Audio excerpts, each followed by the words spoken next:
नमस्कार मंडळी, आज है चतुर्थी, अंगारकी चतुर्थी। अंगारकी चतुर्थी म्हणजेच मंगळवारी चतुर्थी येते, त्याला अंगारकी चतुर्थी असे म्हणलं जातं। हे बघू शकता तुम्ही, मी आज गणपती बाप्पाच्या माझ्याकडे मूर्ती आहे, मी त्याचा अभिषेक करणार आहे स्नान घालून। हे बघू शकता, अगोदर मी दिवा लावून घेतला, दिवा लावून घेऊन देवाखाली अक्षता टाकले, हळदी कुंकू टाकले, फूल वाहून घेतले, मग त्याच्यानंतर अगरबत्ती लावून घेतले। हे बघा तुम्ही बघू शकता, धूप लावले, धूप पण लावून घेतले मी। मग कसं आहे, हे आज चतुर्थीचं लई महत्त्व असते, अंगारकी चतुर्थीचं। हे काय बघा, आता मी दही दूध घेतले आणि त्याच्यामध्ये गंगाजल टाकून घेतले, मध टाकून घेतलाय, परत तूप टाकून घेतलंय। हे सगळं टाकून घेऊन ना हे अभिषेकसाठी टाकून घेतले मी। बघू शकता, अगोदर ना पाण्याने स्नान घालायचं, अगोदर पाण्याने स्नान घालून नंतर आपलं पंचामृतानं अभिषेक करायचा त्याचा। बघू शकता, हे अक्षता हे वाहिले मी, हळदी कुंकू परत एकदा। हे बघू शकता, अशा ह्या पद्धतीने आंघोळ घालायचं। अंगारकी चतुर्थी म्हणजे सगळ्यात मोठी चतुर्थीपेक्षा एकदा मोठी चतुर्थी असते। आणि हे स्नान घालत असताना का नाही 108 वेळा ओम गणपती नमो नमः हे गणपतीचा असं मंत्र म्हणत आपण अभिषेक करायचा गणपतीचा। मग अभिषेक झाल्याच्या नंतर हे बघा, मी स्वच्छ त्याला धुवून घेऊन पुसून घेऊन परत एकदा असं हे पूजा करते त्याची।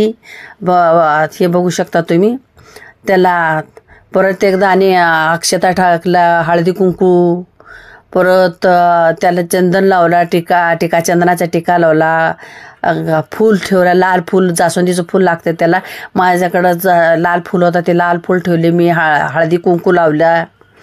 परत आगरडा व्हायला, आमच्याकडे हराळे म्हणते, ते आगरडा हराळे व्हायले मी, हराळी वाहून घेतले, दीप धूप हे कापराचं, परत मी कापराची पण ओवाळणी केली, दिव्याची ओवाळणी केली।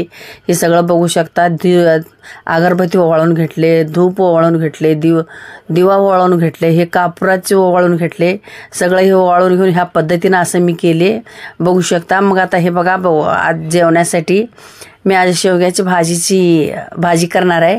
शेवग्याची भाजी कसं, शेवग्याची भाजी खायला चवीला चांगली लागते। आणि शेवग्याची भाजी कसं असते, जास्तीत जास्त प्रमाणात त्याच्यामध्ये कॅल्शियम असते। मग ते भाजी कसं गोकुळ अष्टमीला करते ती। आता हे पावसाळ्यात खायचं म्हणून कधी पण हे पालेभाज्या खायला काय बंधन नाही, काय नाही, कधी पण खायचं असते। मी ते लसूण, हिरवी मिरची, कांदा टाकून घेऊन असं परतून घेते। मिरची कसं मी वाटून नाही घातले, मिरची चिरूनच टाकले मी। बघू शकता तुम्ही, आज मिरची चिरून टाकले। मग तुम्हाला कसं वाटतंय का नाही आजचा व्हिडिओ काय हे बघा। आणि पण मी भाजी हे केलं नाही, शिजून पाणी बिनी नाही काढला, बिगर शिजवता तसंच काढलं, शिजून पाणी काढलं ना त्याच्यामध्ये काय राहत नाही, ते सगळं त्याची चव निघून जाते। त्याच्यामुळं शिजून पाणी नाही काढायचं, असं डायरेक्ट पाण्यामध्ये डाळ भिजायला ठेवायचं।